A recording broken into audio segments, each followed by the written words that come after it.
Here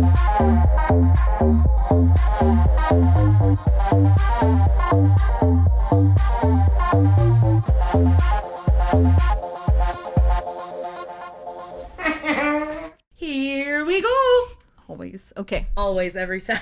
Every single time. Hello. Hello. And welcome to the 30-ish podcast. Once again. Friends. Friends and family. Friend and family. And acquaintances.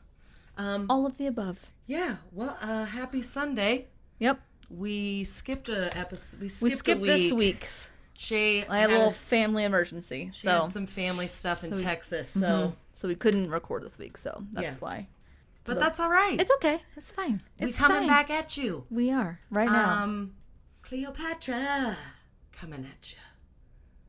What is that one from? It's a 90s band, Cleopatra. Oh, okay. Well, I missed that. I think it was Three Sisters. Three Sisters. And their main song was Cleopatra Coming At You. I don't remember that. And they were like hip-hop, pop, really good singer sisters. Okay. Anyway. So, all right, well. How the fuck are you? I'm good. I don't know. There's really nothing to tell. I was just in Texas the entire time. That's probably not something I should probably be discussing on here. So, yeah. But you're feeling good. You're back. I'm you're feeling safe. fine. You're sound. Yeah. I'm not, my flesh isn't burning off like it was in Texas. And yeah, it was probably a little hotter down there. A little bit. But I guess up here it's like that desert heat. I feel like it's not pleasant either. I mean, I feel like I probably say this every summer, but I just feel like it's been really hot and dry. This summer for sure, compared to last summer. Especially like without it being like a variation in weather, because usually Colorado can be pretty bipolar. Like, oh, it's gonna thunderstorm, and then it's like kind of cool, but it's hot as fuck. True. That doesn't happen all the time, but it's all good. I just feel like, I don't know, it's been fucking hot lately. It has been. So whatever. Yeah. Anyway. So, enough about the weather, because for whatever reason we're talking about the weather. Yeah. Well, I do want to talk about something. Yes. Hamilton. Oh, I have not watched that. Holy fucking shit. Okay. Everyone needs to watch it. Clearly. Even if you don't like musicals. I know you don't. Do you like musicals? Do you? I'm not a big fan. It is. Yeah. It is like the most brilliant piece of theatrical performance I've ever seen. It is all music. It's mostly rap, and it's about the history of our country and the founding fathers and Alexander Hamilton and his story that you don't know about, and some crazy fucking shit that happens, and all sung and rapped to. And also the fucking stage has like 3 different turntables, so like while they're dancing, like there's people moving around it's fucking insane. And the brilliance it took to write this play. You're very passionate about it, so maybe I'll give it a look. Maybe I'll give it a look-see. That's what I want to talk about is Hamilton. If you guys you guys need to watch it. It's fucking good, and it's about American history. Like, I mean, which everyone's kind of shitting on right now, so maybe it's a good. Well, it shows that we're still fucking dealing with the same bullshit, and hooray! Maybe we should fucking figure it out. We should. Anyway, but yeah. Oh, thank you. That's much better for the mic. It's not just a hat rack, my friend. Weird. Or thing to bump your face on. Oh, God, you sound so much better now. Okay, oh my God, so thanks. anyways, Hamilton. Noted. I will watch it. I'm just not a big musical friend, like a person. I know. Not friend, but person. You're not a friend of the musicals? I'm not. Unless it has to do with murder, which I do like me some Sweeney Todd. There's so much murder in it. What? There's so much murder. Alexander Hamilton is murdered.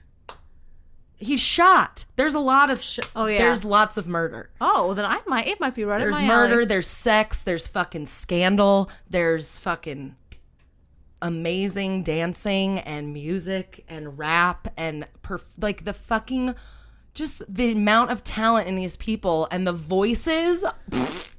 Crazy, guys. Okay then.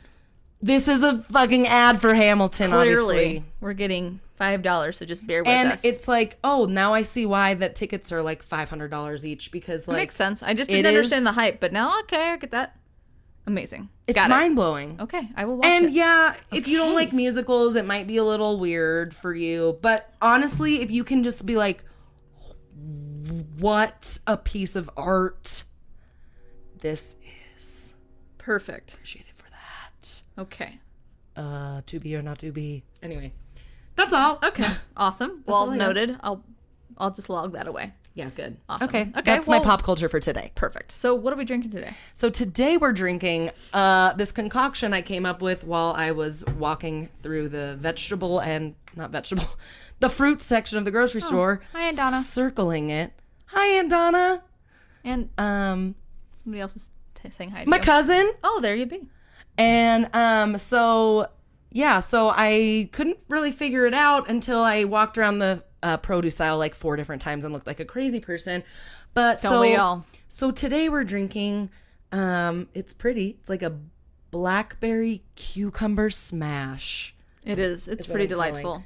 And we literally smashed it together with tongs. We did. So it's blackberries, some cucumbers that we skinned and smashed together with lime juice and limeade and a little salt and a little agave. Mix that in and then put it over ice with our 3 shots of vodka that Shay... I had no fucking idea, and now I understand like why I would get so fucking hammered by the time that my segment would come up. Be like, I must be getting like really light in the... No, that's not right. My tolerance must be like really messed up. So sorry. I don't know what's happening. Maybe I'm just nervous. I don't know. And it turned out because you were heavily intoxicating me. That's great. Now I know. Now I feel better. I thought she knew. I feel better that it wasn't just because I was getting older. And I'm so selfish. Shittier at drinking. I go first, and I just wait as you just sit over there and get drunk. Fucking selfish. When we do our topics, I'm the one that talks first. So anyway, so like that lots of vodka, some more lime, and topped with Topo Chico. And sorry, I'm not engaging. But yeah, that's what we're drinking today. It's delicious. It is really refreshing and delicious. We're doing a double thing of science. Yes, we are. Yeah, we've double rolled science. And I'm actually excited this week. Time. You are? Oh, I'm excited. You're so excited about science. You never thought I would be. She's never excited about science. Never. But you'll find out why. Well, next week you'll find out why. But oh yeah. Yeah, you guys won't find out today if you're watching Instagram Live. You'll find out next Do you also like our dark cave that we're in? Yeah, we couldn't figure out the lighting today. No.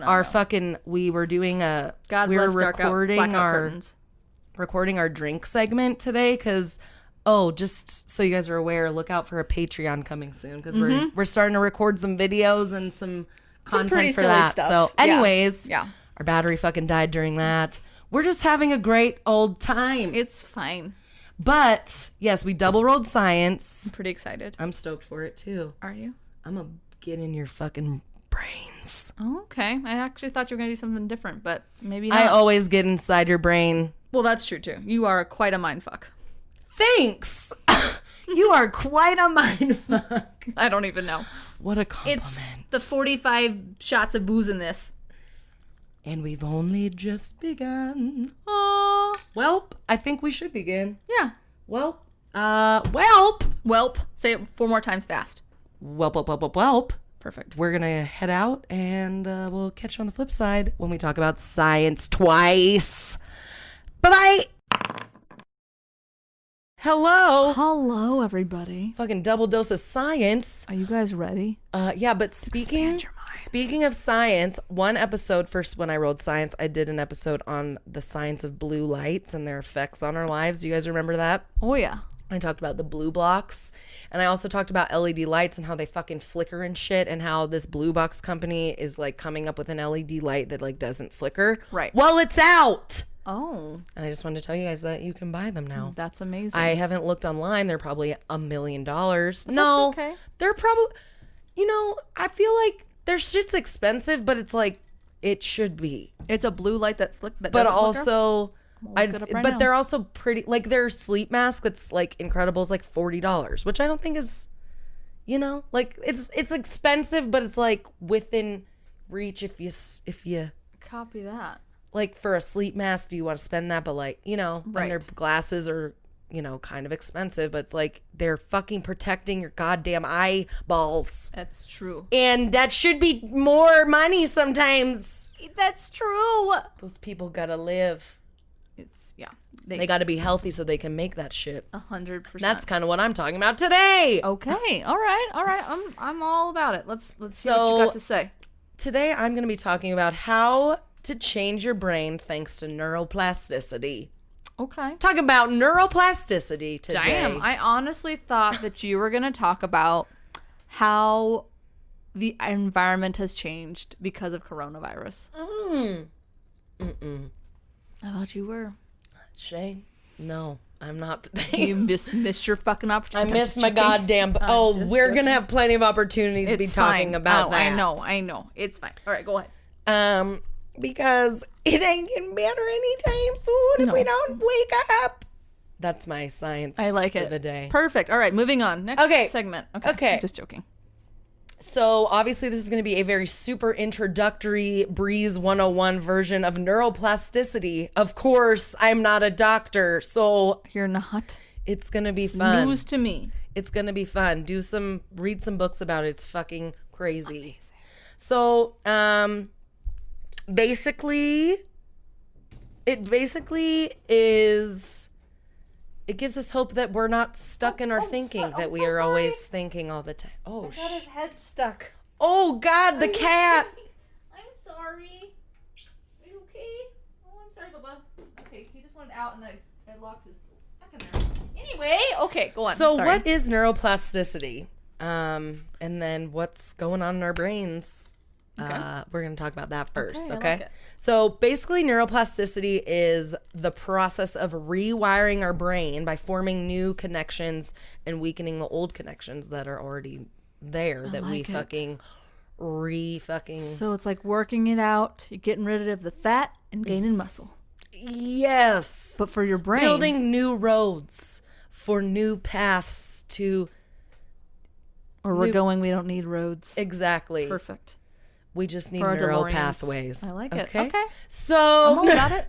I'm all about it. So basically neuroplasticity is the brain's ability to adapt to changes inflicted by pain or hurt. And then the adaptation to any and all experiences and changes we may face in our lives. And we can change that through our neuroplasticity because our brains are like flexible and plasticky. Gotta give them the right juice. Yes, you do. So yeah, our brain has the ability to change and rewire itself with obviously our help.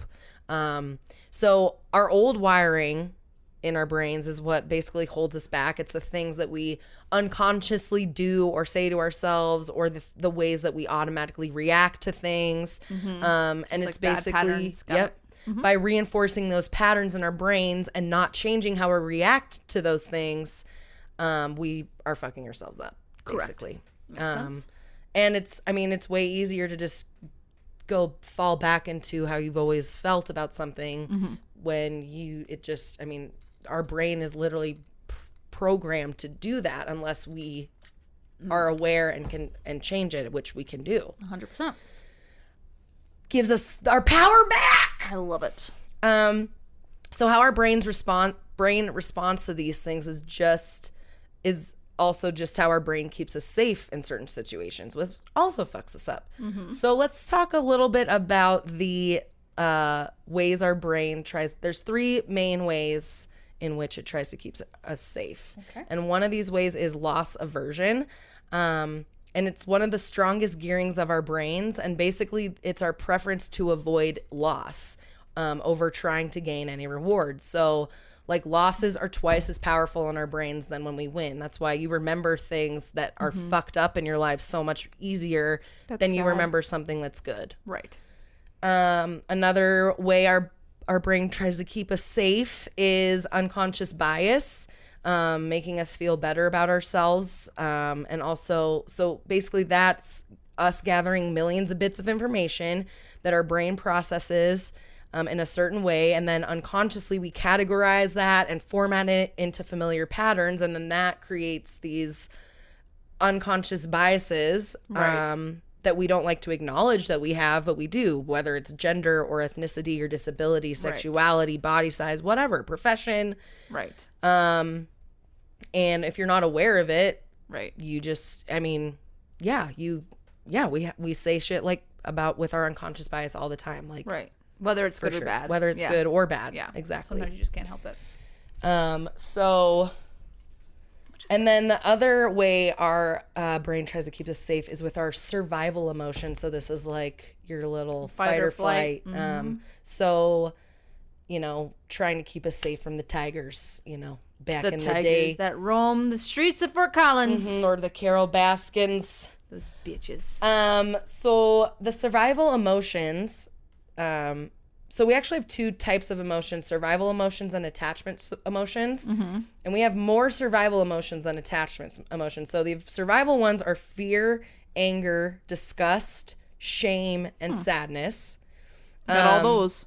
And also, these all cause stress in our bodies too. And this stress biases our decision systems to avoid things that we can't control. And also, another fascinating, while I was doing my research, they did this study that they did a study with judges that the ones that were tired and like they hadn't eaten or whatever, they had more harsher penalties on people. And then once after they ate and they had better rest or whatever, they were less likely to give someone a harsh, a harsher punishment. I definitely can attest to when you don't have sleep on board, it's just your brain just does weird shit and they were all aggressive. And also their bias, they weren't as prone to go with their normal biases that they normally would go with. Clearly. Yeah, exactly. Okay. That makes sense. So I thought that was pretty fascinating. Fascinating. Also hangry, that's a real just eat a goddamn Snickers. You need to eat. Your brain needs food. It just needs the food. You're just hangry and you need a nap. Did you have a nap today? I didn't. So like I said, due to the wiring of how our brain is just naturally wired, the survival emotions have a much stronger effect on the brain than the attachment ones. And the attachment emotions are love/trust, joy/excitement, and surprise. So there's only technically 3 of those. Yeah. And there's 5 of the other ones. Big old bullies. And there's actually so when we're dealing with our stress, the survival emotions, that's when cortisol, our stress hormone, is released. Just a little fun fact. And then, but when we're experiencing any of the attachment emotions, oxytocin is the hormone that's being released, and that's also the hormone released when you're falling in love, when you're in social bonding, when a child is bonding with their parents, that hormone is being released, and that's that makes sense. Yeah. And when we're constantly stressed / not getting what we need for our brain, it puts us into just survival mode automatically, and have, automatically functioning with those survival emotions. And it makes our body not have enough resources to have any other executive functions like regulate our emotions, regulate our biases, have more creativity, solve problems. Basically, it makes you fucking stuck. Right. And you literally can physically feel that when you're in a constant stressed state and a constant, we all know that. We're all fucking stressed out, right? All the time. Especially right now. Yeah, shit's fucking weird. So when we're awake, we're bringing in sensory information to be interpreted. And consciousness is basically the process of being aware of what's going on in your mind. And when you're run just by your instinctive brain, the shit you always tell yourself, and you let that determine your desires and fears, you're going to be conditioned by your subconscious to never make a real choice out of free will. And it's always dictated by the past experience. So you're always automatically just this is automatically how I go. And if you're not ever aware in your situations and you're not living in the present, that's automatically going to happen. That's why I'm still single. I'm just they're like, can you just decide on where to eat today? And I'm like, I can't. I'm sorry. It's hard. It's not the same. I'm so sorry. Me and Chris had to have an exercise yesterday about me and my decision making. It's fucking hard. I'm like, but I don't want to hurt you. What do you want? It's just fucking choose something. Fine, we're going to Red Lobster. Bleh. Fine, I'll eat another calzone. That's fine. From the pork pizza. You just want me to just vomit in this bag first then? Because it's the same thing. # sponsor us. Please. So you actually have a choice. You only have a choice when you have awareness of your instincts, your fears, and your desires, and when you're living in the present moment. Because when you're just going by your instinctiveness, you're not even allowing yourself to have a different viewpoint on the next situation. Right. If that, you know? No, that makes sense. Because again, you're harboring in that same mentality, right? Mm-hmm. Yes. Yes, exactly. Just give me my science degree, whatever university. Yeah, give it to me, J-Woo. That's right. Actually, I have an associate's in science. I'm not going to brag about it, but... You do. You do. I do. So if you think about it, fear is simply the anticipation of pain or punishment from any bad experience you've had since the time you were an infant. Hashtag trauma. Yep. And it can be triggered by certain experiences that are similar to that time. So that it's like the root feeling is similar. Right, so like even if it's not the same situation that you had when you were like 8, but even though you're 32, you've never fucking dealt with that feeling before, so it comes up in a different way and you still have that like baby crazy reaction. It's actually, I had a weird fight with my dad this week. Did you? And I literally after it, I like at one point just like I like had to like run away from the like I had to like physically run away from him, and I was like, oh, I'm 10, right? But a lot of these like weird things, because I've been working with my dad, and a lot of things from my childhood have been like, I feel like coming up for me, just like you're just like, can I just eat my peanut butter and jelly sandwich? Just like, no. Yeah. So anyways, that it was just like, but after that, because I've become I feel like more aware of like how I'm feeling and how I'm reacting and why I'm actually reacting certain ways, I was like, I literally felt like I was a fucking 10-year-old girl when I did that, and I physically like had to do that. It was like, but I didn't even know why you were like doing it. Like, you're just like, oh yeah. I feel like that's really more and more happening to people, and like why everyone feels like they're going crazy these days. But I feel like it's because like it's like almost manifesting in ways like they're actually feeling like these old traumas, and it's just like they don't even know, they're not even aware of what they're doing, and it's just old shit's coming up. And you don't think, you're like, why the fuck would I care about that still? Which it's like, maybe you don't, but subconsciously, deep down, you do. Well, I think it's also because we're even though people are going right, but even though people are like at work and everything else, we're still like in a very different form of a workflow. So people are having it, they can't just like, okay, I'm gonna go and do my commute, and I'm gonna do, and just kind of just go through life and not have to like think about all the other shit. Right? Yeah. So like now, even though yes, people are going back to work, but it's very different, and they're in their heads way, and you're like, wow, I'm gonna go back to quarantine any day now, right? Or but whatever. Even just that, but they're just like in their heads, like way more. So it's just like they're having to deal with those things that are already in their heads, but they've always just tried to shut it off with a podcast or with whatever, and it's just maybe that's what's going on with you too. It's just like, you know, maybe if all this didn't happen, you wouldn't be in your head as much, and you're like, okay, just another day with dad, and just like whatever. I mean, it needed to come out. No, 100%, but that's what I'm saying is like, I'm wondering if that's a lot, and I feel like there's been a lot of stuff going on like around us, and you talked to me about a friend of ours that is going through something, and it's happening everywhere. My cousin, other member parts of my like family members and stuff. Forcing us to sit with our shit. Right. So even if their routine didn't change, the world around them changed, and so it's making everyone be in their head more. So I feel like you're seeing all like these little mini eruptions with people, and I'm wondering it's just because people are just like they're in their heads more, and we don't know what to do or how to deal with it. So we they just want to change them avenues, though. Or they buffer it with something else 100%. Or whatever. Yep. So that's what fear is. Okay. But likewise, desire is basically nothing more than the memory of pleasure or reward linked to something. So every time you have something that was good, you're conditioned to want that again. We all know that. And that's what creates desire. So even something as little as like changing your mind about washing the dishes, which is something I need to do. That's like, if you fucking think about how fucked up it is all the time, you're going to hate it every time. If you start trying to change how you react to it, or like every time you have to do the dishes and you're like, well, I'm just, I'm thankful I get to wash the dishes that I just get to eat on, and it's my kitchen's going to be clean after this, and it's just, I'm not going to have to do this later.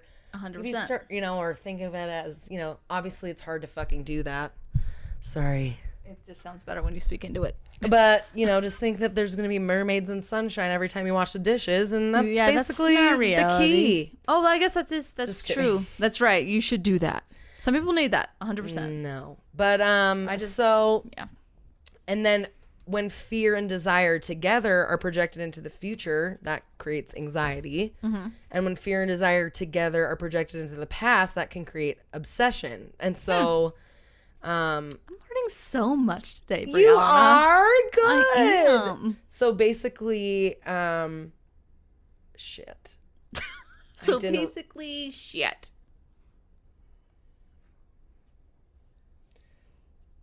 So basically what we need to do is we need to be present. That's fair. That's basically That's a good mantra to have. One big way to start changing your brain is to just think in the present moment. Don't be worrying about the future or the past or trying to change the past. You can't. No, you're right. You can't do it. I mean, obviously we should be thinking about the future for our lives, but like, don't be like, if you're projecting fear and stress and like, oh my God, I'm worried that I'm not gonna be, but like, A, B, C, or D. then that's causing you to keep staying small. It's causing you to just stay in your comfort zone. It's it causes it causes stress. It causes health problems. Right. Like, I was like, see, it causes the cancers. yes. And I guess technically it could. Yeah, it definitely probably does. So, and if you're unaware of this happening, you're just going to unconsciously keep doing the same things. And then your next choices are going to be driven by the oldest parts of your brain over and over again. And then that's the cycle we're trying to break. And that's what neuroplasticity proves, is that we can break those habits and those cycles. And just because you've been living a certain way your whole life, you can change your mind and you can change the way you see things, and you can, I mean, obviously people are in horrible situations, not because of their own doing, of course, but it's just proving that we can achieve anything also. Like, if we put your mind to it, and you can change the way you react and live your life. 100%. I am a big and it's advocate. Fucking hard. I'm a big advocate for takes time. not living a victim mentality, and that's really, really tough to do for some people, but it's just like, it takes a long time. It took me a long time. And it's just like, do I want to let it just be part of my story? Do I want to let it define me? So it just kind of, but it is tough. It's definitely easier said than done, but like, it is, and it takes discipline and time, and that's fucking hard and annoying. It is annoying. I don't want to work on myself every day. Fuck that. That sucks. But at the end of the day, it's just like, am I glad that I don't have an excuse for every single little thing I do? Fucking 100%. Am I happy that I don't have a stupid fear because of something that happened to me once? And it's all stories we tell ourselves that we're like, that we've seen other people experience, or we've seen like, oh, well, they can't do this because of this. Yeah, or just like, I can do whatever I want. And it's all, as long as I'm not killing people or hurting people. Exactly. Anyway, go on. So yeah, this instinctive brain of ours is basically our brain stem. That's where the instinctive part of the brain is. And the only thing that the brainstem cares about is fight, flight, food, or reproduction. So if you're always constantly living like that, just eating and fucking, just eat and fuck, fire, flight, caveman talk. It's just a constant like, ah! And then the other side of your brain's like, hey, shh. And then you're just like, bah! It's like the fucking Tasmanian devil. 100%. I believe that, actually.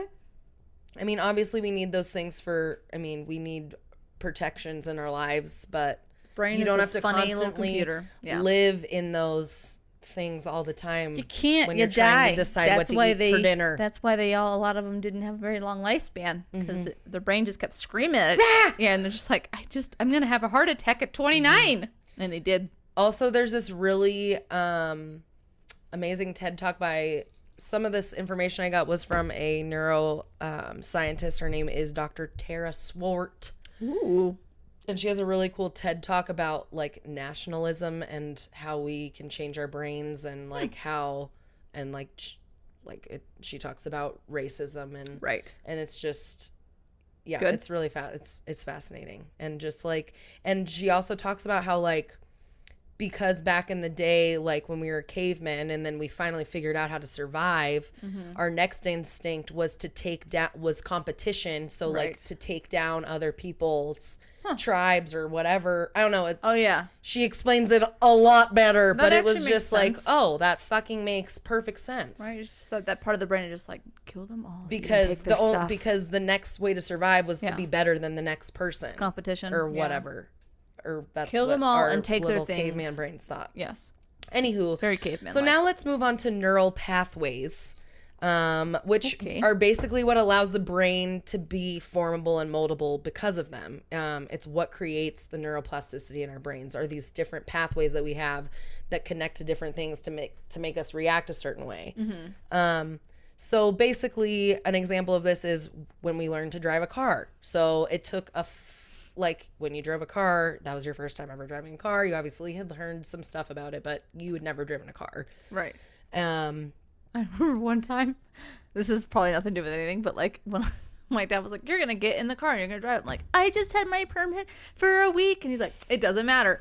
And the people that live in Austin, our roads are not built on a grid. They're just like these weavy, windy roads. Like even like in the city, sometimes if you're like going down 6th Street, like on this one little part of it, when you're trying to get to Mopac or Loop 1 or whatever, which again, this pertains to nobody except to people that live in Austin. But like, I was driving my dad's like Astro van. He had like this work van, and it was like this tacky ass Astro 1996 van that it was maroon. It was hilarious. Anyway, so I'm driving it. I remember like, it's like people's houses right there. I never got onto anybody's lawn, but I would like hit the curb because I was just like I was so disoriented because it's just like I know how to drive. Like I've seen my parents drive a car all fucking day long, right? And you're like, oh, how hard could it be? They could fucking do it, and they're old. Yeah. So like it's so you're in like so, but it was super hard for my brain to like not want to be in the middle part of the lane and trying to like to keep it in the side but not go too far. So I would overcompensate, and I would like be just hitting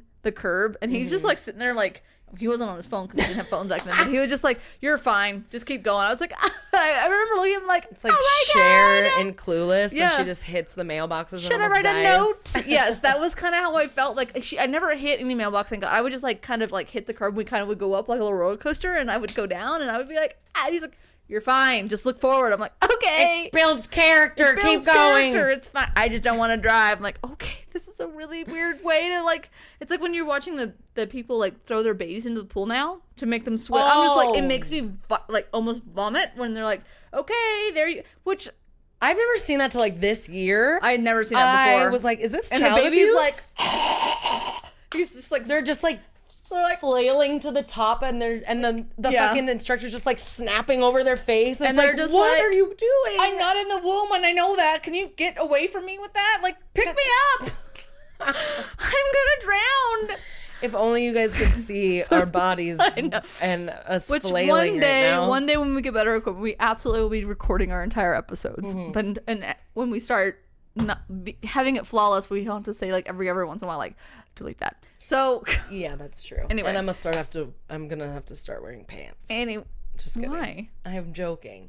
I'm saying like I'm wearing my underwear. I fucked it up because I'm already halfway through my fucking bottle of gin. Pants on. Why do you need? You have shorts. Do you not like your legs? No. Anyway, I am so sorry. Keep going. All right, neural pathways. So basically think of it as like when you drive a car, like you don't know shit. Right. But it took a great deal of intentional thought and effort in order to learn how to drive a car. To not be hugging out side of the lane. It's not like once you start driving a car, you just keep getting worse. It's like you're building that trust muscle, and then eventually now you just fucking like automatically are doing things without even thinking about them. Right. Just like sometimes I fucking automatically go on Instagram when I turn my phone on, and I'm not even trying to go on Instagram. Right. That's a neural pathway that I built in my brain. I do that sometimes with Facebook, or just like I'll just be getting on. Exactly. I'm like, what the fuck am I doing? Oh yeah, why am I fucking on Facebook? Or just like you automatically hit it. Yeah, exactly. I'll be Those like on a plane, and I know that the internet's off, but I get on it and I automatically hit the Facebook button. I'm like, what am I doing? I know that I don't have fucking internet. What am I doing? I know. Fucking programmed. I love it. We're programmed by our own goddamn selves, not just society. Anyways, so because your brain laid down a neural pathway for the completion of a task, it's like these are all your habits, your responses to things. And in trauma, that happens in trauma too. Neural pathways are built when you are in traumatic experiences. And they can even become more deeply ingrained due to the shock or intensity of the experience. 100%. And honestly, the amount of trauma you experience depends on your life and your situation. Like, yeah, there are big T traumas and little T traumas, but that's a different story. Big T and Anyways, but due to and then also like when you're triggered, that's your emotion associated with the trauma is revisited, like we kind of talked about earlier, and that's just because you're triggered because that neural pathway, you're feeling that way, sort of, that was like linked to something that happened so long ago or whatever, and because of neuroplasticity, we don't always have to respond in this crazy way like this original experience is happening to us still. Right. So new pathways can be created through, like I said, the changes in behavior. It can be created through different changes in environment and different neural processes. And not only are our brains capable of creating these new pathways, it's literally designed to do it. Like, it wants to fucking learn. It wants... Right.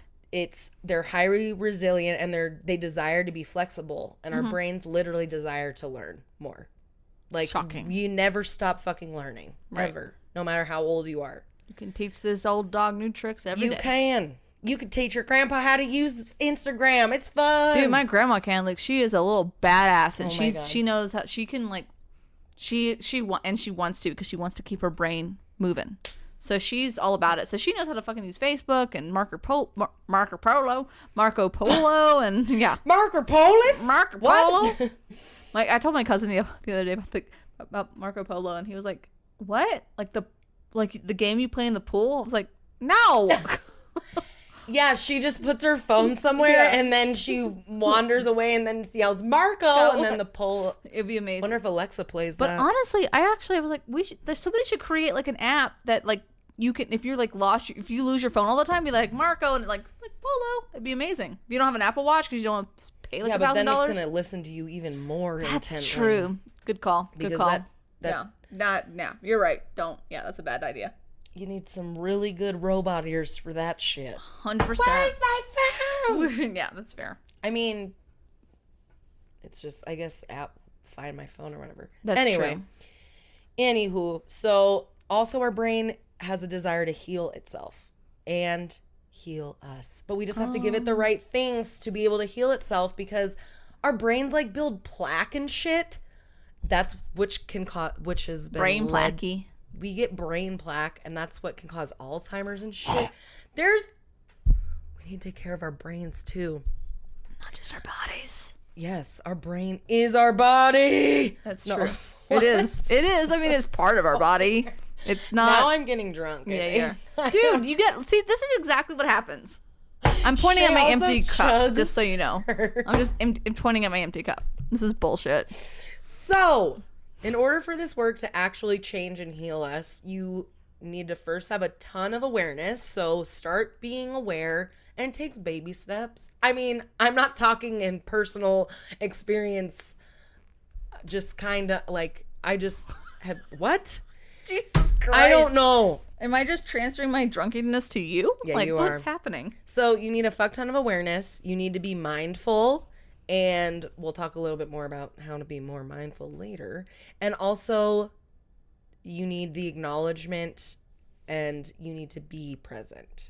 So, like a gift. I am a present. You are a present, Shay. I am. I'm the tiniest little Tris Leche present. You should just put that on your Tinder account. I know, like, I should. I'm a present. I'm a present. And I am present. Will you be present with me? Do you want to be present with me? Unwrap this. And I'll wrap you. Jesus. Because... Wow, my Tinder profile got really aggressive. Jesus Christ. And then I died. And then one time I almost drowned, and... I honestly actually thought about putting that in my profile, like, will you drown me? No? Then go ahead and swipe right or whatever. But I was like, but I feel like he would see it, and then I felt like I'm like, I don't want to make him feel I don't want to make him feel like an asshole, even though he kind of was, but that also could be like a weird kinky, like, yeah, will you drown me? I would get so many do you want to drown me? I misunderstood the assignment. I didn't know. Anyway. I like to be choked and then drowned. Like a bad dog. That was dark. What? Like a squirrel in the horse trough that my parents used to board our horses at. Oh my god, I forgot about that. Poor squirrels. I like to be drowned and then choked. Anywho, back to neuroplasticity, shall we? Let's please create a new neural pathway from this bullshit that we just said. Yes, seriously. Oh my god. So when you think about something differently, learn a new task, choose a different emotion, you're basically carving out these new roads, okay? Okay. Just bringing it right You're like back. a little construction worker. We're Bob the Builders for our brains. I never watched that show, but I did with my brother. I was much too old. But again, it's fine. Barney club goer at like age 10, so who's the dummy now? I was watching Bob the Builder at 10. There you go. Okay. So if you keep traveling that fucking road that you already are ingrained to do, then it's just going to keep getting deeper and deeper, and it's much harder to get out of those pathways. So you're like a lost Red Riding Hood. A fuck ton of awareness to be able to change the way you act around things. Mm-hmm. And it takes more than like 2 days. We all know, we've all heard that saying, it takes 30 days to like build a new habit or whatever. 100%. Or like when you get mad because you're just like, I worked out once. Why haven't I lost 55 pounds yet? I know. This is bullshit. I'm going to eat my bag of Doritos. Yeah. So one reason why it's so difficult to change the way we think and feel and behave is because our beliefs and corresponding neural pathways have been formed in our early lives. So we're literally still acting like a bunch of big babies sometimes, aka some people that are really in charge of things. AKA a lot of people act like a fucking giant baby. Including myself sometimes. Like when I ran away from my dad during an argument. It's okay. Your body was telling you to get out of the situation. My body was like, run! Get out! Run! Scatter! So, so they're just being reinforced and strengthened over and over again. So basically, if you're just changing your thinking, strengthen that over and over again, and it changes. I mean, it's a lot more complicated than that, but that's basically whatever Dr. Brianna. I like it. Dr. Brie. Dr. Brie. That could be like a freaking Nicktoon show. It could. Dr. Brie. Dr. Brie, Dr. Brie, come and help me out this tree. I don't know. Look! I'm not a doctor, but I can help you out of that tree. I'm an arborist. That's a doctor of trees. I'm just Anywho, so creating and strengthening your new positive neural pathways is essential to achieving lasting change. So it's not just like doing something for 3 days and then stopping and then like, oh, I need to do that again for a week and then stopping, and then it's literally disciplining yourself, which is literally the hardest thing for myself to do. It's hard for me too. It's fucking hard. I'm sure it's hard for a lot of people. And it's not as fun sometimes. I just want to go and do blow and all the other things. Yeah. I don't want to work on myself. I don't do blow, everybody, by the way. I've never done it. Really? No, I'm being serious. You've never done cocaine? The only thing I've ever done is pot. Never have. Well, we're about to do mushrooms someday. We are going to do mushrooms. We'll do it because my sister actually wants to do them. So when she moves up here, we should all do them. Okay, well, I want to do it before that. Okay, fine. We keep talking about it. We haven't done it in a year yet. I literally told Chris yesterday, I was like, Chris, I'm going to do mushrooms soon. And he was all right. We should do it. Will he be our facilitator? Like our buddy? Yeah, like our safe buddy? Our safe buddy. He totally would. Our little anchor. Yeah, he would. Because I want to do it with you, but I want someone to be not that they're sober. I want them to be sober. He would. Okay. We'd just be like, all right, well, you'd be like, smoke all the weed. Shay, you're gonna stand over here while we go in the bedroom and fuck. He would probably think, bye, Shay. Bye, Shay. I'm like, the milk. Your face is a dragon. Oh God, I hope that would not happen. No. Good God. Anyway, what were you gonna say? I don't even know. Was I talking about my topic? You said he actually would what? That he would do that? Or he would be... Oh, I feel like he would be I feel like he would actually maybe have fun. Like, right. It'd probably be entertaining as fuck to just watch us on mushrooms. Right? And I feel like he would, like, just feel like he's part of it. He would. Anyway. He might do them. He doesn't... He's, like, pretty... Like, he's not against them because he used to do a bunch in high school. Right. And he had, 3 really bad trips. I was like, yeah, no wonder. And he's like, yeah. You shouldn't do them. I'm like... But, like... You had weird trips in high school. But if he's done it, he'd be, like, a really good facilitator because he would know what would happen. Exactly. So I would, and he would want us to have the most safe... Right. So I would really trust him. Mm-hmm. And he would be like, he's a trusting boy. All right, so 45 years later. Not only does these changing our neural pathways change our brain, but it changes our fucking genes. That's pretty crazy. I didn't know that. Yeah. That's crazy. So, like, if you've ever heard anything about, like, ancestral healing, like, you can pass shit down to your kids. 100%. And so it's even important to heal yourself for your future little babies. Yep. And it's like that's... It's fine if you didn't, but... No, but, like, I've heard it's a spiritual... It's an actual spiritual medicine kind of thing where it's just, like, there's a guy that does it. I don't remember what the fuck his name is, but...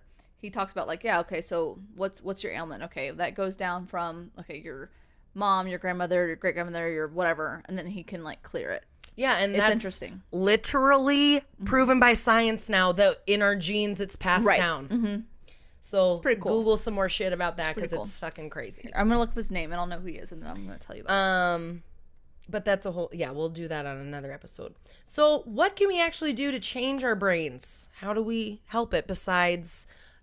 changing our habits and constant, being aware. What are some other things we can do to help our brains? So, one thing, it's basically everything that I always end up saying in science on my science episodes. I'm like, what can you do to help yourself? Literally always the same shit. What can you do to help yourself? Guess what? You should meditate, motherfuckers. Always. Literally. Always meditate. So sleeping, obviously. Sleeping 7 to 9 hours. This one study I found said sleeping less than 7 to 8 hours a night isn't sustainable for most people because that's how long it takes to clear out toxins, actually. And sleeping on your left side actually helps the brain to flush out toxins more efficiently. And I actually just saw something on Instagram, like, showing, like, because when you're on your right side, like, your shit's all up on the side and it's, like, being fatigued and whatever. And then when you're on your right side, it's all in this relaxed state. Okay. And also, like, when I was little, my mom always, like, if we had stomach problems and shit, like, we would always lay on our left side. Like, that was a thing my mom always told us to do, but it, like, calms your fucking shit down. That's crazy. Fucking science. Fucking science. It's crazy, but it's science. It's crazy science. Boom. Drink more water. It's called, really quick, it's called Emotion Code, and his name is Bradley Nelson. Bradley Nelson. Look that shit up. He's actually pretty legit. That's my friend, one of my best friend Laura's daughter's name's Briley. Boom. Anyway, so drink more water. Also, if you drink caffeine, you should drink even more water than you're supposed to. Because it dehydrates you, right? Mm-hmm. Okay. Which, you probably know that. Anyways, blue lights should be off about an hour before you go to bed. Well, that's a problem. The new fucking diagnosis for everything. So, I have a question. So if the blue light, obviously it comes from, like, TVs and shit. If your TV is on, but there's no picture showing, it's just like a black screen because you've had it on too long essentially, and it just goes to, like, a black screen. Does that still count as a blue light? I don't know. Okay. I'll have to ask Andy Mant of Blue Blocks. Perfect. But even the little, write him a letter. If that light's blue, that's a blue light. Even the little thing when it's off, if it's blue. That's red, though, so you're good. Okay. Remember, we have to live like reptiles at the night. Oh, that's right. In the night. Yeah. Yeah, anywho. Live like a reptile in the night. Don't make that noise. I'm sorry. I don't know what that was. Yeah, it's not. Speaking of reptiles. Are you getting one? No, but a baby frog. I hung out with a baby frog. Oh, you hung out? By hung out, I mean I grabbed it and I held it for a little bit. And it was like, I let it go. Yeah. And it was like, get away from me. Perfect. Another thing to help brain function is exercise and just moving around. Like if you're sitting at a desk all day, fucking get up and walk around. Yep. Also just, yeah, I'll talk about being mindful in a second too. Okay. Choice reduction is also another really good thing for the brain. That already sounds liberating as hell. But also because if you're more aware of your feelings and your thoughts and your emotions, you're able to make a more fucking easier decision in the moment because you're more in tune with how you actually feel about it. Right. That makes sense. Does that make sense? Yeah, it makes sense. I give myself way too many choices because I'm like, but then if I do this, then this will happen. But then if I do this, then maybe that will. And then if I get this. I know. And then I think about all the things that would have happened if I made the other choice. Yeah, exactly. It's not I'm like, good. but wait. Yeah, exactly. It's like, but if I get this, what will happen? It's like I'm constantly in buyer's remorse. Yeah. All the time. Yeah. And that's not a way. We can't live like that anymore. You can't do that. We can't. Just buy the Lamborghini. Just buy it. Within reason. Within also, reason of a Lamborghini. Perfect. Eating 3 high quality meals every day.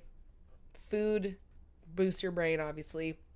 So fat is really, really good. Fats are good for your brain. The brain is like, it loves fat.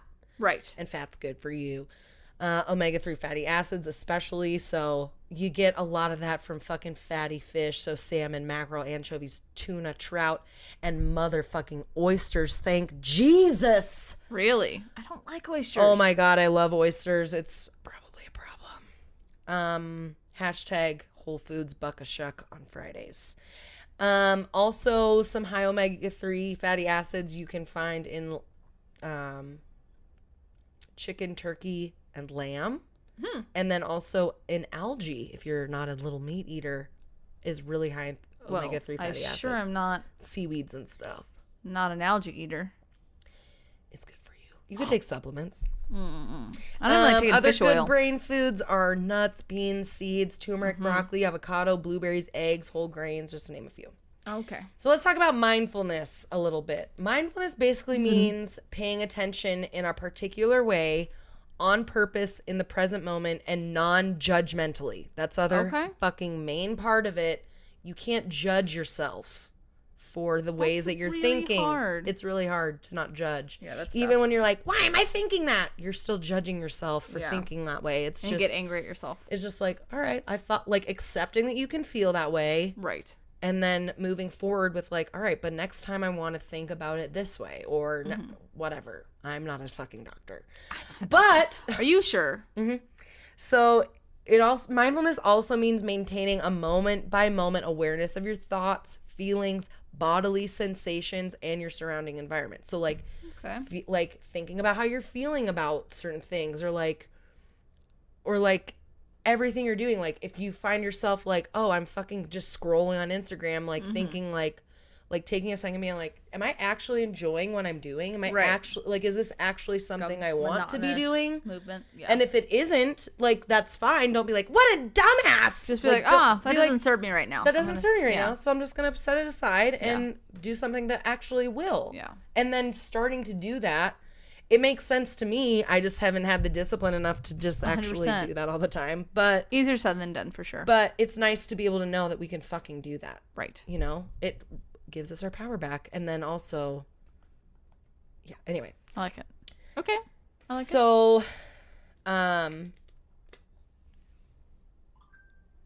So next time you catch yourself being like caught up in worries about the future or in guilt or regret about the past, just notice that it's happening, like we were kind of talking about, and simply kindly say to yourself, you know, like have a little, you know, just like come back to yourself. Just be like, all right, that was just my little fucking crazy little thoughts going off, because our thoughts, we program ourselves to fucking talk to ourselves a certain way, whatever else. It's so, just come back to yourself, taking a calm breath, focusing on what you're actually doing instead of just we mindlessly do shit all the fucking time. Right.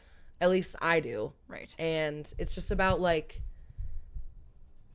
taking stock, like checking in with yourself, like, wait, why am I doing this? Do I actually want to be doing this? Or like, do I actually really, you know, I don't know. That's just one thing. Make yourself accountable. And another couple little tricks to kind of help build these little tips is you can to reverse the order in which you do things will help you become a little more mindful of what you're doing. Like if you normally do something a certain way, just like reverse the order. Or like if you have a routine that you're doing, like reverse it so you can kind of like think about like, oh, maybe I should be doing something differently actually. Writing with the opposite hand was a little trick I found. Paying attention to the full experience when you're like walking, so like using all your senses and like taking inventory of like everything you're feeling like in a moment, like, you know, when you're by yourself, like, not like every second of your life, but it just helps. Changing up your routine. And then also another way is whenever you catch yourself doing something habitually, just stop and start over and do it in a different way. And if it's a destructive habit, do it still, but be very mindful of what you're doing. Right. So that you can actually feel like, oh, I don't actually like this. And this isn't, you know, kind of what we were saying earlier. And also just taking a deep breath when you are finding yourself in like a triggering situation or any kind of stressful situation that you would normally just like react to. Right. Like just maybe taking like a couple deep breaths will like bring oxygenating your brain is so important. Right. And that will help. Oh yeah. That will definitely help do that. Makes sense. And so yeah, basically that's all I got to say about that. I like it. Neuroplasticity is, you know, it's cool. Real and it's fucking amazing. Yes. And basically you can start a new narrative no matter how old you are.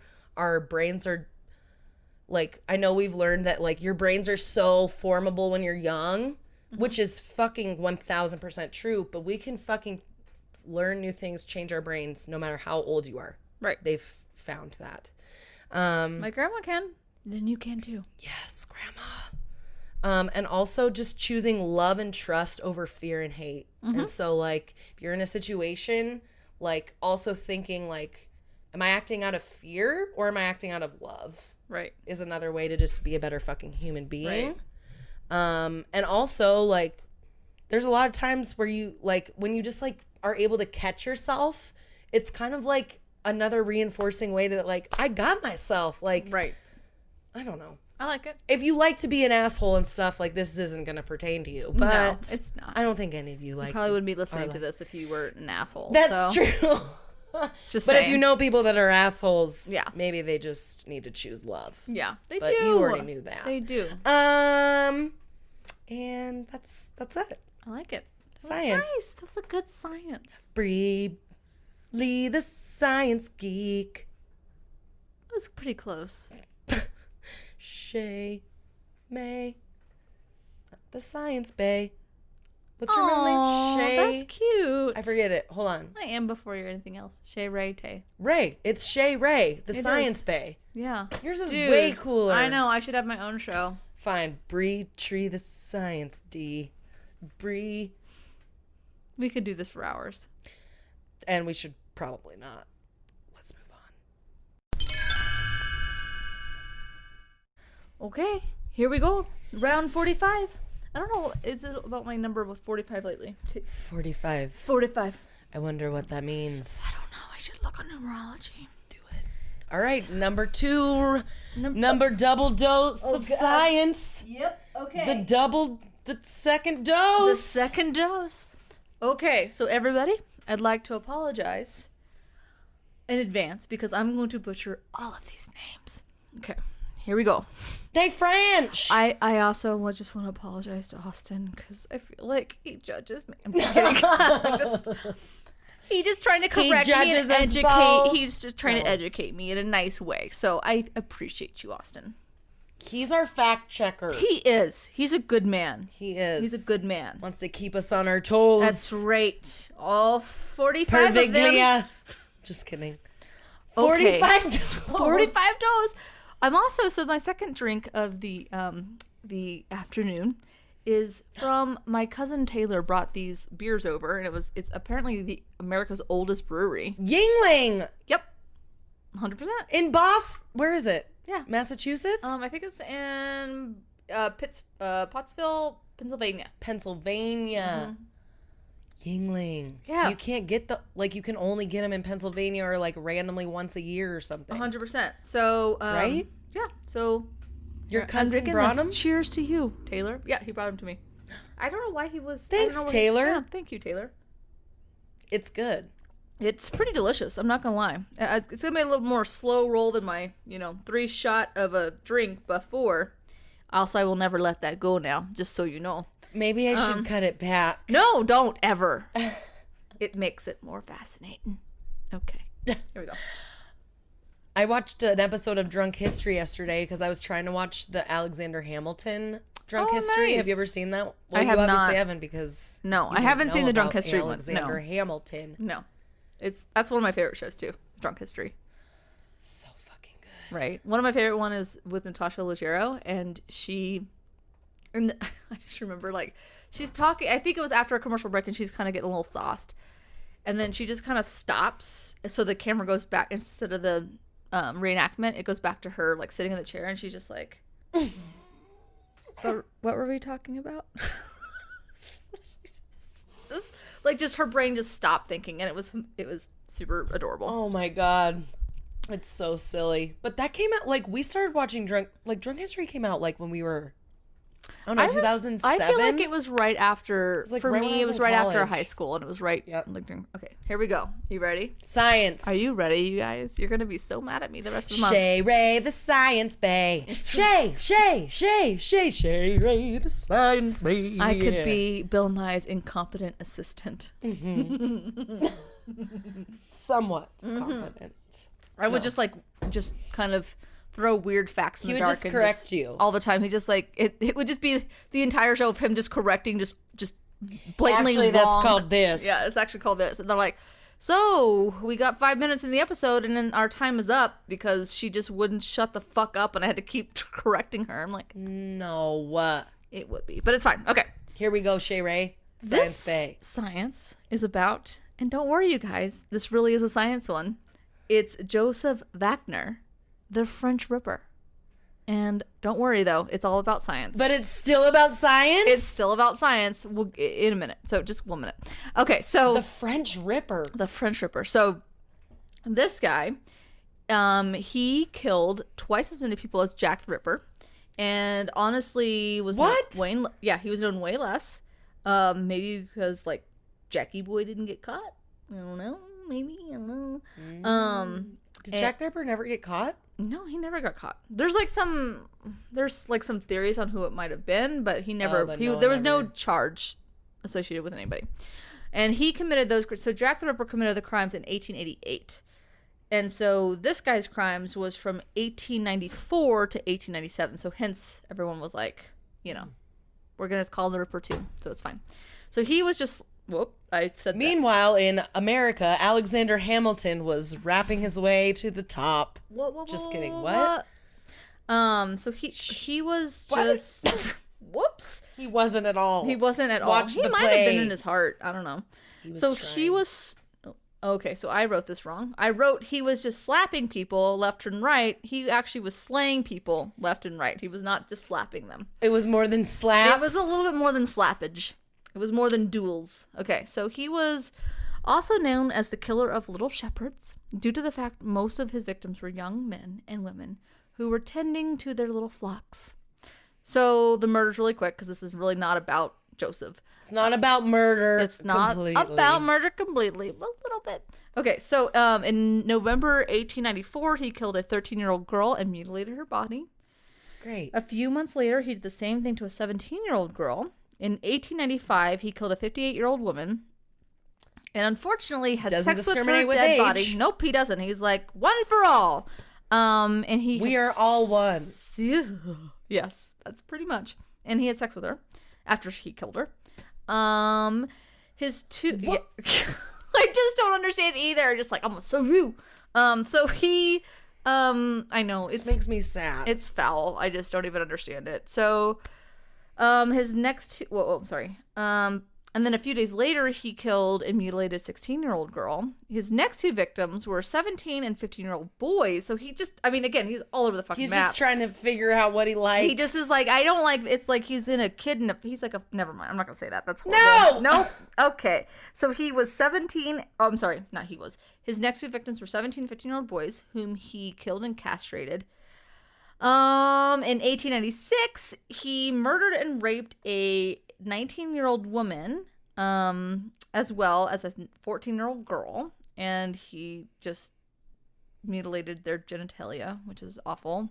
I'm just trying to get through these quick because this is really not what it's about. I'm just telling you what he did. So, yeah, he killed, it's a lot of information in one paragraph. So he killed and then he killed a 14-year-old boy and threw his body down a well in, it was just he literally was just like, anything, I'm just gonna try it all. So it was just a very different kind of 90s. It was not good. No. It was not the year of boy bands. It was just the decade of boy bands. No. So, and let's see, and he killed his last victim, a 13-year-old boy whom he had sodomized in June of 1897. So quite the shitty marathon he had going on. So all in all, it was 11 victims.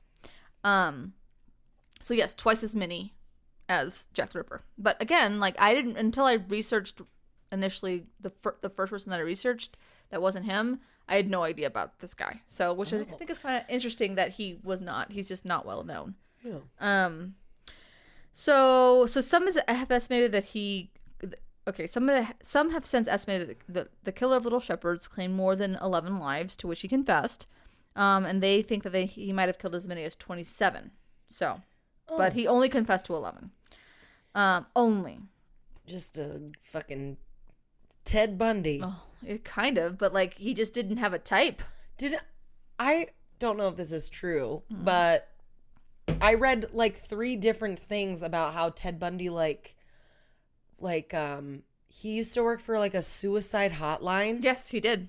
That he also saved a child. I saw from that drowning. too. It was like the Instagram, the facts, glowing facts. He helped like saved a child, and he So if I, but like there was one documentary, I don't know which one because there's been like a slew of Ted Bundy documentaries lately. I can't remember which one it was on. A slew. It might have been on Netflix. I'm not sure. It could have been on Prime. It was either Prime or Netflix, and his brother talked about how he was a really good dude, but like again, like he doesn't condone what he did, and he wants nothing to do with like even his name or whatever. But he really was protective of his little brother, so he just was. And I guess his brother also said like there was a moment where I think he was hanging out with him during the time that he killed some of these young women, and his brother actually.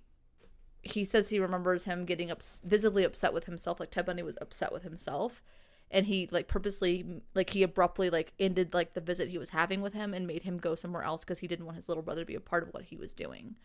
So he really was sick. I'm not condoning what he did. He was an awful human being, but it's interesting to see because like he was a part of like I've heard like the suicide hotline. So he was all over the map. He was just... You help people not kill themselves, but then you go kill And maybe that's how he maybe validated in his brain. Like, I'm a good person, like it was a validation I'm just sick. I'm just sick. I just have to go do this. Fuck. And the fact that he was... I mean, obviously he was sick if he, like, had a, like, wife or wives or whatever. Right, and then, he had a girlfriend. He was killing... Mm-hmm. He had a girlfriend and he was fucked. Yeah, he was fucked. Obviously. Anyway, sorry. I'm like, I could go. I'm like, we do. And then he also had a drop. I'm like, I'm going to stop. Freeze. Neural pathway. Freeze. Freeze tag. Freeze. Neural pathway. Okay. You're in. So. New neural pathway. Freeze neural pathway. I have to reframe it for my murder, like, little trail that I've got. Neural pathway. That'd be amazing. Repavement in process. That's what it's doing in my brain right now. So... Wagner himself, whoopsies, it went away all the way to the top. To the toppy tip top. He later stated that the reactions of strangers to his deformity, which I will tell you about in 2 seconds, fueled his burst of violence. He had tried to kill himself twice before any of the murders happened. So he felt like he actually tried to commit suicide. And the second time, he shot himself in the head twice and fucking survived because... So the reason why he shot himself the second time was because... In the head? In the head, twice. And he fucking survived. Yes. Because he had proposed to a woman. Well, wasn't why he survived, but this is why he shot himself. He proposed to a woman, and she was like, "Yeah, I'm good, no thanks." Oh. So he also shot her 4 times, and the fucking bad bitch survived. So they both survived. Damn. But he like shot like himself in the head, like into the ear, and someplace else. So it left him deformed essentially, and that's why he was like, "They're looking at me," and like that's why he said he was prone to outbursts after all this happened. Anyway, so he was committed for like a minute and then deemed cured after a year. Like he was committed to an insane asylum, and he was said, "Oh, you're all good. You go on." So he was released back into the wild, and that's when the killing spree began. Yeah. Yay, mental health system. It was broken even back then. Well, yeah. So fucked up. So anyway, in August of 1897, he attempted to assault a woman gathering wood. And this is like, that was like a whole like little side note on why he was killing people. I told you like all the horrible killing sprees that he did. So in 1897, he attempted to assault a woman gathering wood, but the woman and her husband, who had been they've been like dicking around nearby, stopped the attack. They overpowered him and brought him to authorities. Good. Also, a silly side note. It's kind of silly. Not really, but it's just an interesting fact. Apparently, the guy was always he always wore a rabbit fur hat. So he was super recognizable in that way. And carried around an accordion. And he actually played it while he was waiting for authorities. When the police finally did apprehend him, he had a file, a pistol, a knife, or like a razor, and 2 large clubs. I mean, honestly, like from the hat and all the weapons on him and the accord. I mean, he just sounds like a caricature that you would play in the Clue game. Literally. Yeah. He has all the weapons. He'd be like, yeah, right there with Colonel Mustard. Colonel? The cat? The kitty cat. So he then was like, after he got... He has a good name for Clue, too. He has a pretty good name for Clue. Right? Wagner, with all the weapons in the parlor with the accordion. And a rabbit skin hat. So when they apprehended him, he was like, by the way, I'm like bona fide 100% nuts. Because a dog bit me and now my blood was bad. So I'm crazy. Blood. Yeah. And then that didn't obviously work with authorities. Yeah. Yeah. I mean, like, a dog bit me, so I'm crazy now. So they said it was keep that in my back pocket. Yeah, he was a rabid dog. So he said that was the reason. But that story helps. That story was like not sticking, and he could kind of see that.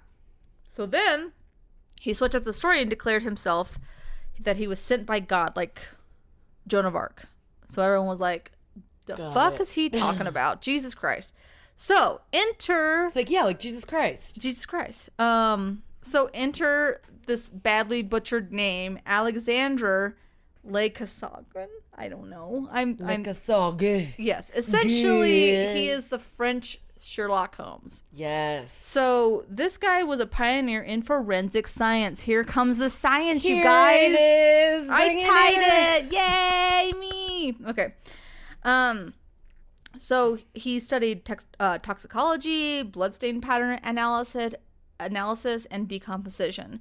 He would look at like a post-mortem settling of blood that would pool like on the lowest part of the body to determine time of death. Mm-hmm. So this guy was like way ahead of his time. Damn. In one famous account, he took a corpse that had like petrified over 4 months, and from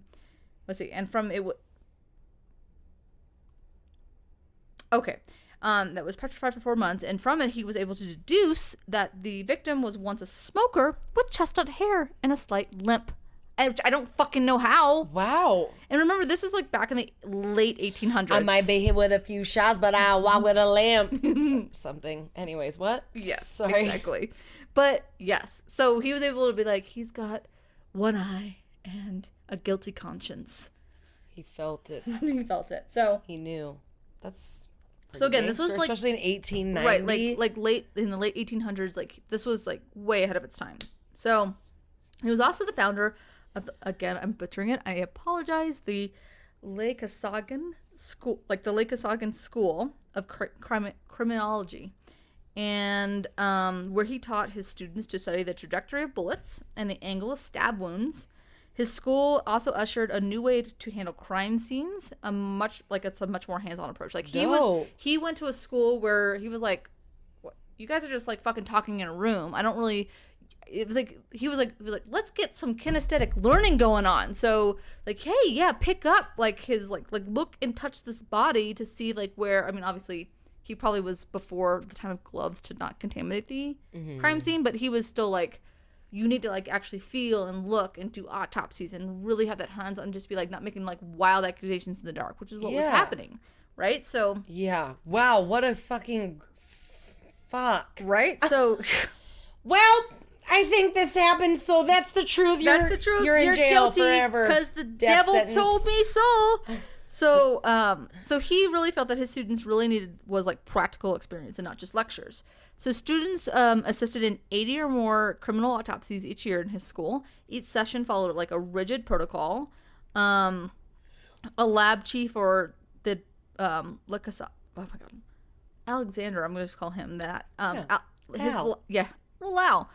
His lab chief or the lab chief or Alexander himself would start by describing the known facts of the case, where and when the body was found, whether authorities suspected foul play, and what they was assumed to be the cause of death. When he would distribute, and then he would distribute observation pages. So it was like, I guess if you could call it like an extensive flow chart.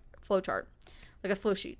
And these pages would prescribe the steps that the lab chief and students would follow in investigating each possible cause of death, with a series of observations to check off along the way. Like a nice little check sheet. Nice. It's kind of nice, right? So each series of observations... Wow, that makes sense. Right? Like almost like a different kind of scientific method.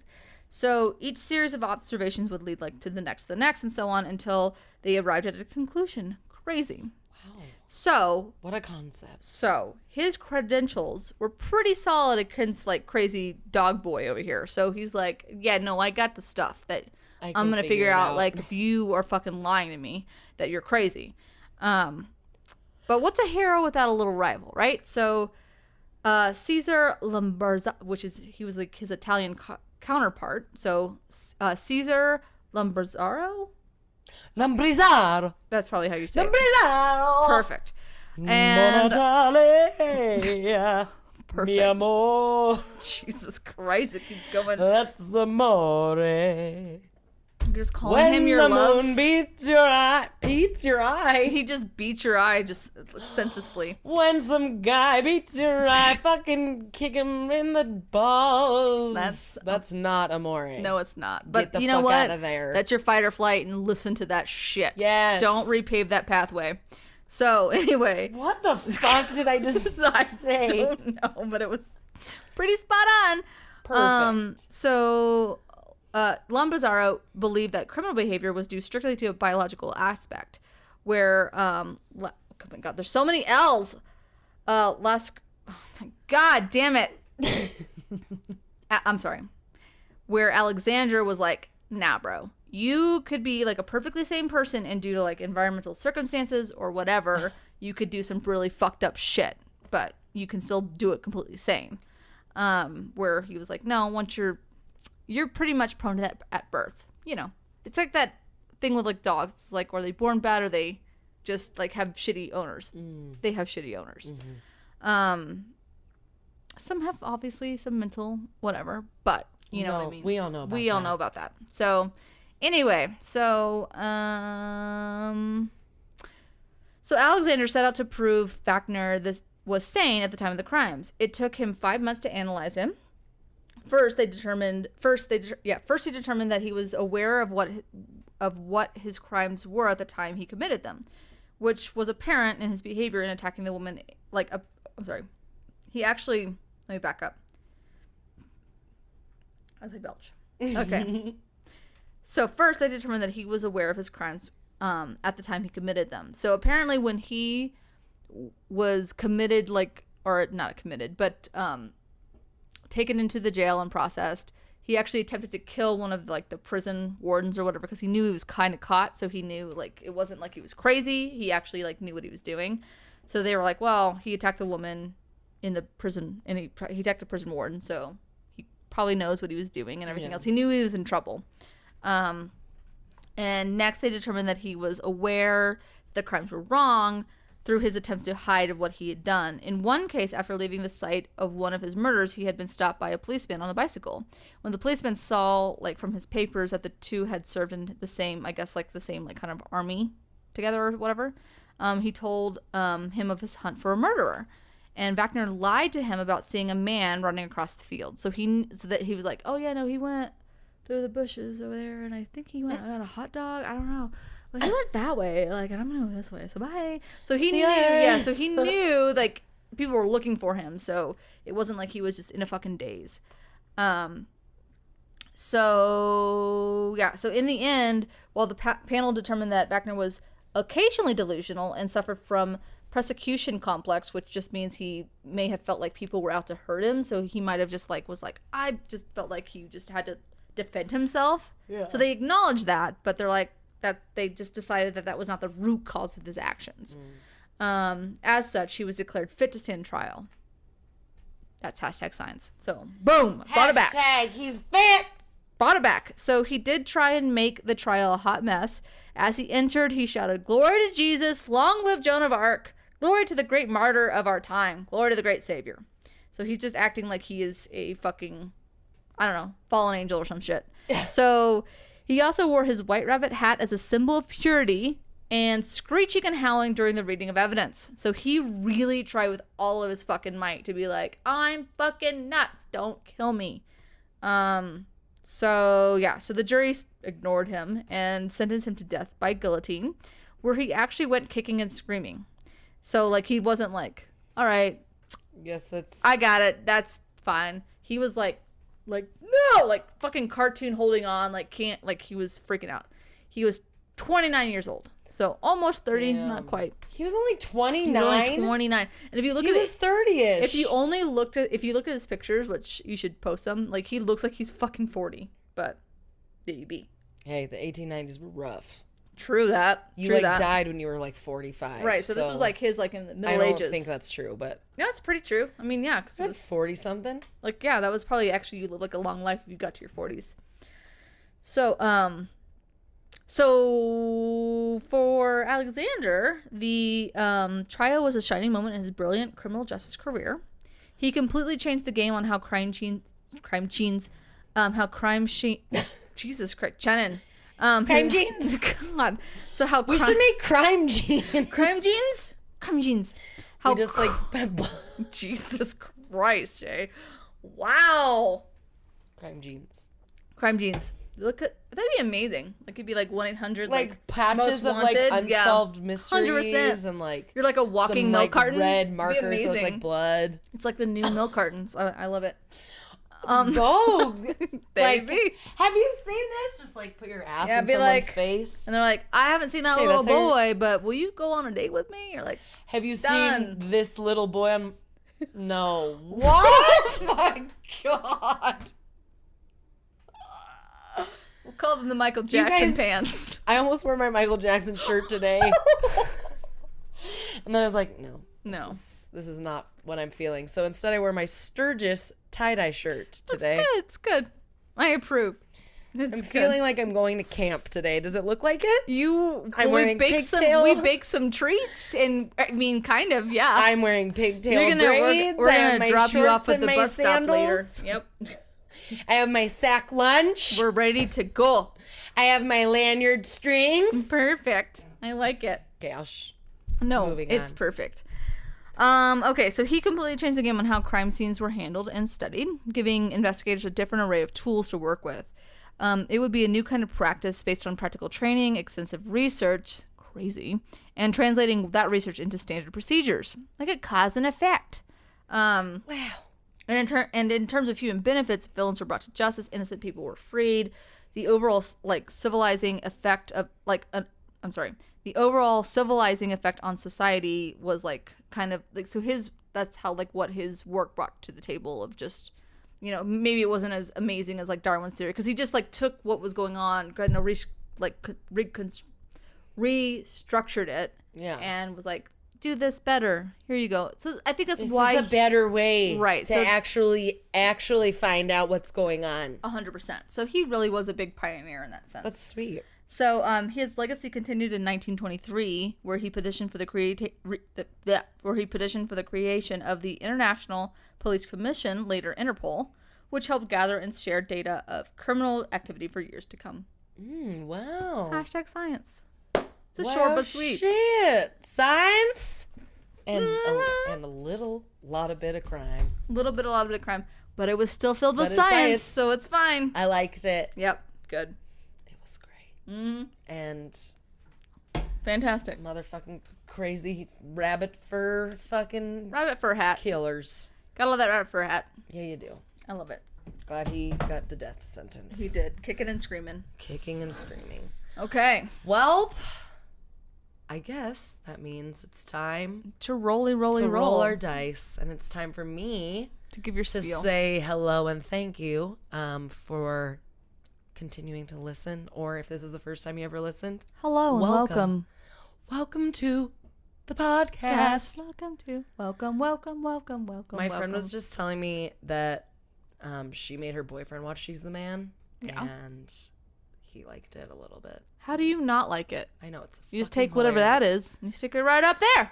Take that up, wear that in, stick it right in, it absorbs right up. Oh my God, Amanda Bynes. I've watched that movie to you? 1 billion times. That's because it was amazing. It was my favorite movie. It was her peak right there. That was her. That was the shining beacon. Oh, it was. That was the last of her. So good. Good. Amanda Bynes. Speaking of Amanda Bynes, Britney Spears is happy. Yeah, I heard that she kind of was like, people were just like, what's going on with her? Like, apparently is she confined to her home or something? I'm super confused. I don't know. Maybe she put herself on house arrest because she needed to be. But I don't know. But they were saying like somebody because of COVID. No, somebody was saying it was like some other person was like, free Britney, and I'm like, what the fuck is happening with Britney? Is that why she's acting a little crazy? But then Britney also was like talking to haters, IG us, and was like, yeah, it's just that's just me being happy. And I was like, you fucking look like you're off your goddamn rocker. I love her, but I think people should see that what she's posting is hilarious. It is hilarious.